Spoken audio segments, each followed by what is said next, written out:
உள்ளாட்சி தேர்தலை திமுகவுடன் இணைந்து சந்திக்க விரும்புவதாக கொங்குநாடு மக்கள் தேசிய கட்சியின் பொதுச் செயலாளர் ஈஸ்வரன் தெரிவித்துள்ளார். உள்ளாட்சி தேர்தல் நடைபெறவுள்ள நிலையில் தமிழக எதிர்க்கட்சித் தலைவரும் திமுக பொருளாளருமான மு.க.ஸ்டாலினை கொங்குநாடு மக்கள் தேசிய கட்சியின் பொதுச் செயலாளர் ஈஸ்வரன் இன்று சந்தித்து பேசினார். பின்னர் செய்தியாளர்களிடம் பேசிய ஈஸ்வரன், உள்ளாட்சி தேர்தலில் திமுகவுடன் இணைந்து செயல்பட விருப்பம் தெரிவித்ததாகவும் தலைமையை கலந்தாலோசித்து பதிலளிப்பதாக ஸ்டாலின் கூறியதாகவும் தெரிவித்தார். உள்ளாட்சி தேர்தலை பற்றி கண்டிப்பாக பேசாமல் இருக்க வாய்ப்பு கிடையாது. உள்ளாட்சி தேர்தலை பற்றி பேசியிருக்கின்றோம்.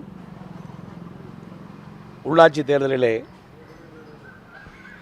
சேர்ந்து பணியாற்றலாம் என்ற எங்களுடைய விருப்பத்தை தெரிவித்திருக்கின்றோம். தலைமையிலே ஆலோசித்துவிட்டு சொல்லுகிறேன் என்று தன்னுடைய கருத்தை மதிப்பிற்குரிய எதிர்க்கட்சித் தலைவர் அவர்கள் சொல்லியிருக்கின்றார்.